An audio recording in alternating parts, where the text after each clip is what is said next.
सुनाती हूँ जो मेरी जिंदगी की सच्ची घटना है। तो बात शुरू होती है मेरे गांव से। हमारा गांव छोटा सा है, नाम है हरिपुर। यहाँ घर बड़े बड़े नहीं, लेकिन लोग दिल के साफ हैं। मैं अपने माँ बाप की इकलौती लड़की हूँ। पापा खेती करते हैं और माँ घर संभालती हैं। मैं कॉलेज जाती हूँ पास के शहर में बस से। रोज सुबह उठती हूँ, नहाती हूँ और तैयार होती हूँ।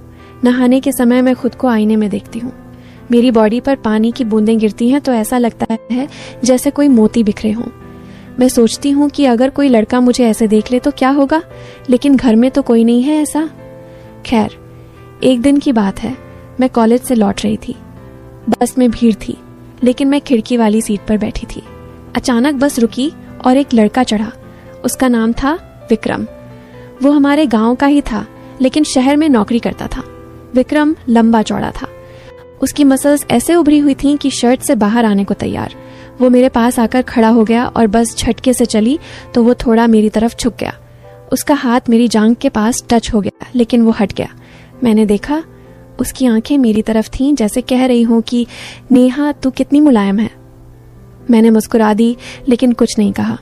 वो बोला, नेहा कैसी हो, कॉलेज कैसा चल रहा?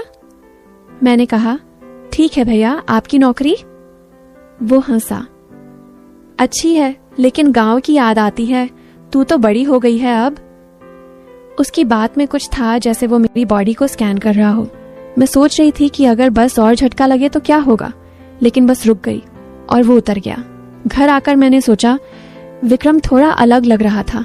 उसकी आंखों में वो चमक थी जो लड़के तब दिखाते हैं जब कुछ और सोचते हैं। अगले दिन सुबह मैं फिर बस में थी। विक्रम फिर चढ़ा। इस बार वो मेरे बगल में बैठ गया। सीट खाली थी। वो बोला, नेहा तू रोज ऐसे ही जाती है? मैं भी रोज इसी बस से जाता हूँ अब। मैंने कहा, हाँ अच्छा है, साथ में सफर होगा। वो हंसा और उसका हाथ मेरी सीट के हैंडल पर था जो मेरी कमर के पास था। बस चल रही थी और रोड खराब था तो झटके लग रहे थे। हर झटके में उसका हाथ थोड़ा मेरी तरफ आता। मैंने महसूस किया कि उसकी उंगलियां मेरी कुर्ती को छू रही थीं, जैसे जानबूझकर। मैं सोच रही थी कि अगर मैं कुछ न कहूं तो वो और आगे बढ़ेगा क्या, लेकिन मैं चुप रही क्योंकि थोड़ा मजा आ रहा था। वो बोला, नेहा तेरी स्किन कितनी सॉफ्ट है, लगता है जैसे मखमल। मैंने पूछा, कैसे पता? वो हंसा, बस यूं ही देखकर लगता है, अगर छू लूं तो पता चले। मैंने हंस दिया, भैया छूकर क्या करोगे? वो बोला, कुछ नहीं, बस फील करना। मैंने सोचा ये तो थोड़ा बोल्ड है, लेकिन बस रुक गई और मैं उतर गई। घर जाकर मैंने आईने में खुद को देखा। मेरी छाती ऊपर नीचे हो रही थी जैसे एक्साइटमेंट हो। मैं सोच रही थी कि विक्रम के साथ क्या होने वाला है। वो तो लगता है कुछ प्लान कर रहा है। फिर रोज ऐसा होने लगा। विक्रम बस में मेरे पास बैठता और बातें करता। उसकी बातें धीरे धीरे पर्सनल होने लगीं। एक दिन बोला, नेहा तेरी कमर कितनी पतली है, लेकिन ऊपर से भरी हुई, लगता है जैसे कोई मूर्ति हो। मैंने कहा, क्या मतलब? वो बोला, मतलब तू परफेक्ट है, अगर मैं तुझे छू लूं तो शायद ना रुकूं। मैंने शर्मा कर कहा, भैया ऐसी बातें मत करो। लेकिन अंदर से मैं सोच रही थी कि अगर वो छू ले तो कैसा लगेगा। उसकी मसल्स कितनी हार्ड हैं और मेरी बॉडी सॉफ्ट। लेकिन मैंने कुछ नहीं किया। घर में माँ से बात कर रही थी। माँ, विक्रम भैया रोज बस में मिलते हैं। माँ बोली, अच्छा लड़का है, लेकिन ध्यान रखना। मैंने सोचा, माँ को क्या पता मेरे मन में क्या चल रहा है। रात को सोते समय मैं विक्रम के बारे में सोचती कि अगर वो मुझे पकड़ ले तो मैं क्या करूंगी। मेरी बॉडी गर्म हो जाती, लेकिन मैं बस सो जाती। एक हफ्ते बाद विक्रम ने कहा, नेहा आज शाम को गांव के बाहर वाले खेत में मिलना, कुछ बात करनी है। मैंने कहा, क्यों? वो बोला, बस यूं ही तुझे कुछ दिखाना है। मैं सोच रही थी कि क्या दिखाएगा, शायद कुछ स्पेशल। मैंने हाँ कह दी। शाम को मैं घर से निकली। माँ से कहा कि सहेली के घर जा रही हूँ। खेत में पहुंची, विक्रम इंतजार कर रहा था। वो बोला, आ गई, चल अंदर चलते हैं। खेत में एक छोटा सा झोपड़ा था जहाँ किसान आराम करते हैं। हम अंदर गए। वो बोला, नेहा तू मुझे अच्छी लगती है। मैंने कहा, भैया मैं भी। वो करीब आया। उसका सांस मेरे चेहरे पर लग रहा था। मैं सोच रही थी कि अब वो मुझे छुएगा, मेरी कमर पकड़ेगा या और आगे। उसकी आंखें मेरी छाती पर थीं, जैसे कह रही हों कि इन्हें दबाना है। मैं थोड़ी कांप रही थी लेकिन एक्साइटेड भी। वो बोला, नेहा तेरी बॉडी कितनी हॉट है, लगता है जैसे आग लगी हो।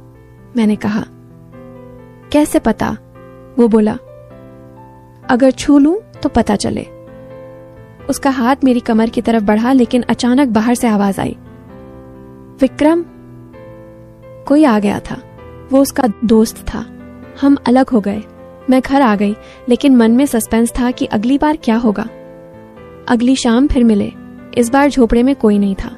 विक्रम ने दरवाजा बंद किया। वो बोला, नेहा आज कोई डिस्टर्ब नहीं करेगा। मैंने कहा, क्या करोगे? वो हंसा, जो तू चाहे। वो करीब आया, उसका हाथ मेरे कंधे पर रखा। मैंने महसूस किया कि उसकी उंगलियां धीरे धीरे नीचे सरक रही थीं। मेरी सांस तेज हो गई। मैं सोच रही थी कि अब वो मेरी छाती को छुएगा, दबाएगा और फिर क्या। लेकिन मैंने कहा, भैया रुको। वो बोला, क्यों, डर लग रहा है? मैंने कहा, नहीं लेकिन ये ठीक नहीं। वो बोला, बस थोड़ा सा फील तो कर, तेरी बॉडी इतनी सॉफ्ट है, मेरे हाथ हार्ड। उसकी बात से लग रहा था कि कुछ बड़ा होने वाला है। उसने मुझे दीवार से सटा दिया। उसका बदन मेरे बदन से सटा। मैं महसूस कर रही थी उसकी गर्मी। लेकिन अचानक मुझे याद आया कि घर पर माँ इंतजार कर रही होगी। मैंने धक्का दिया, आए नहीं भैया, मैं जा रही हूँ, और भाग आई। घर आकर मैं बिस्तर पर लेटी। मेरी बॉडी अभी भी गर्म थी। मैं सोच रही थी कि अगली बार रोक पाऊंगी क्या। धीरे धीरे दिन बीतते गए। विक्रम से रोज बात होती, बस में, खेत में। एक दिन बोला, नेहा तेरी जांघें कितनी मोटी हैं, लगता है जैसे तकिया, अगर सर रखूं तो नींद आ जाए। मैंने हंसकर कहा, भैया आप भी ना। लेकिन अंदर से सोच रही थी कि अगर वो सर रखे तो क्या होगा, वो और आगे बढ़ेगा क्या। हमारा मिलना बढ़ गया। एक दिन वो मुझे गांव के पीछे वाले तालाब के पास ले गया। वहां पानी था लेकिन कोई नहीं था। वो बोला, नेहा पानी में उतरे? मैंने कहा, नहीं, कपड़े गीले हो जाएंगे। वो बोला, तो क्या उतार दें? उसकी बात से लग रहा था कि वो मुझे देखना चाहता है। मैं शर्मा गई लेकिन थोड़ा पानी में पैर डाले। वो मेरे पैर छूने लगा। कितने मुलायम हैं, ऊपर तक छू लूं? मैंने कहा, नहीं। लेकिन वो हंसता रहा। मैं सोच रही थी कि अगर मैं हाँ कह दूं तो वो मेरी जांघों को छुएगा, दबाएगा और फिर क्या। सस्पेंस बढ़ता जा रहा था। फिर एक दिन विक्रम ने कहा, नेहा आज रात मिलना, मेरे घर पर कोई नहीं है। मैं सोच रही थी कि रात में घर पर, यह तो कुछ सीरियस है क्या है। मैंने हाँ कह दी क्योंकि क्यूरियस थी। रात को चुपके से गई। उसका घर छोटा था लेकिन अंदर साफ। वो बोला, आ बैठ। मैं बिस्तर पर बैठी। वो मेरे पास आया, लाइट कम कर दी। उसका हाथ मेरी कमर पर रखा। मैं कांप रही थी। वो बोला, नेहा आज मैं तुझे दिखाता हूं कि कितना मजा है। उसने मुझे लिटा दिया, उसका बदन मेरे ऊपर। मैं महसूस कर रही थी उसकी ताकत। उसकी उंगलियां मेरी कुर्ती के बटन की तरफ गईं। मैं सोच रही थी कि अब खोलेगा, मेरी छाती देखेगा, छुएगा और फिर सब कुछ। लेकिन अचानक दरवाजे पर नॉक हुई। उसकी माँ आ गई थी अचानक। मैं पीछे के दरवाजे से भागी। घर आकर मैं रोई लेकिन एक्साइटेड भी थी। ऐसे ही महीनों बीत गए। विक्रम की बातें, उसके टच सब बढ़ते गए। वो कहता, नेहा तेरी बॉडी मेरे लिए बनी है, मैं तुझे ऐसे पकड़ूंगा कि तू चीखेगी मजे से। मैं हंसती लेकिन अंदर से सोचती कि कब होगा। गांव में लोग हमें देखने लगे लेकिन कुछ नहीं कहते।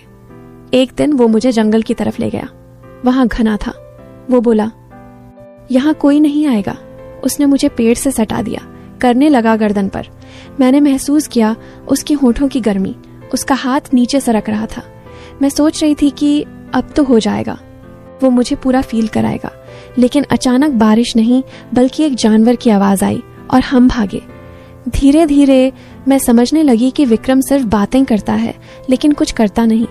लेकिन मैं क्यों रुक रही थी? क्योंकि मजा आ रहा था उस सस्पेंस में।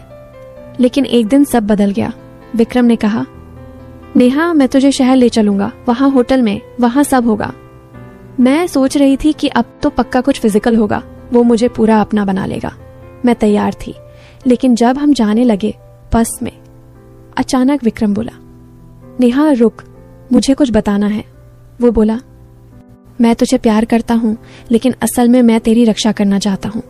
ये सब मैं इसलिए कर रहा था क्योंकि गांव में एक बदमाश लड़का तेरे पीछे था। मैं उसे डराना चाहता था कि तू मेरी है, लेकिन अब वो चला गया। मैं कभी कुछ गलत नहीं करना चाहता था, तू मेरी बहन जैसी है। मैं स्तब्ध रह गई। ये ट्विस्ट था, सब एक प्लान था मेरी सुरक्षा के लिए। मैं रोई लेकिन खुश हुई। विक्रम अच्छा इंसान था, हम दोस्त बन गए और गांव में सबने कहा कि नेहा की कहानी अच्छी है। अब मैं खुश हूं और ये मेरी कहानी है। अरे सुनो, वो जो मैंने सारी कहानी सुनाई ना, विक्रम भैया की बस में टच, खेत में झोपड़ा, रात को घर पर लिटाना, किस करना, बटन खोलने की कोशिश, सब कुछ, वो सारी बातें सच थीं, लेकिन आधी सच। असल में विक्रम भैया मेरे सगे भाई नहीं थे, पर मम्मी पापा ने मुझे हमेशा यही बताया था कि वो दूर के रिश्ते का भाई है। गांव वाले भी यही जानते थे। पर एक दिन, ठीक उसी दिन जब हम शहर भागने वाले थे सब कुछ करने के लिए, बस स्टैंड पर खड़े थे, मैंने उसका फोन देख लिया। अनलॉक था। एक मैसेज खुला हुआ था जो किसी लड़की को गया था। बेबी, आज रात नेहा को होटल में ले जा रहा हूँ, उसकी वर्जिनिटी आज टूटेगी। तूने जो दवा दी थी वो पानी में मिला दी है, वो कुछ समझ नहीं पाएगी। फिर तू भी आ जाना, हम तीनों मिलकर मजा लेंगे। वीडियो भी बनाऊंगा, बाद में ब्लैकमेल करके पैसे ऐंठेंगे। ये गांव की माल हमेशा के लिए हमारी हो जाएगी। मैंने फोन पढ़ा और मेरी सांस रुक गई। मैं चुपके से उसका फोन जेब में डाल दिया और बोली, भैया मुझे पेशाब लगी है, 2 मिनट। वो हंसकर बोला, जल्दी आना, बस आने वाली है। मैं टॉयलेट की तरफ गई, पर सीधा बस स्टैंड के बाहर निकली। वहां पुलिस चौकी थी। मैं अंदर घुसी और सिपाही अंकल को सारी बात बताई, फोन भी दिखाया। पुलिस ने तुरंत विक्रम को पकड़ लिया। बस में बैठने से पहले ही हथकड़ी लग गई। जब पुलिस ने विक्रम से पूछताछ की तो पता चला वो मेरा भाई वगैरह कुछ नहीं था। दरअसल मैं पैदाइशी नहीं थी उनकी, मुझे 5 साल की उम्र में किडनैप करके लाया गया था। मेरा असली माँ बाप बड़े अमीर थे शहर के, जिनसे फिरौती नहीं मिली तो मुझे गांव में बेच दिया गया था। विक्रम के घर वालों ने मुझे पाल लिया और सबको बताया कि दूर की रिश्तेदार की बेटी हूँ। विक्रम को जब पता चला कि मेरे असली घर वाले अब भी मुझे ढूंढ रहे हैं और पुलिस के पास मेरा डीएनए मैच कर गया है, तो उसने प्लान बनाया कि मुझे भगा के, मेरे साथ गलत करके, वीडियो बना के ब्लैकमेल करे ताकि मेरे असली मम्मी पापा से करोड़ों ऐंठ सके। और वो जो सारी प्यार व्यार, छू लूं, आज सब होगा वाली बातें थीं, वो सब एक्टिंग थी। वो मुझे बहन नहीं माल समझता था। अब विक्रम जेल में है, उम्र कैद मिली है और मैं अपने असली मम्मी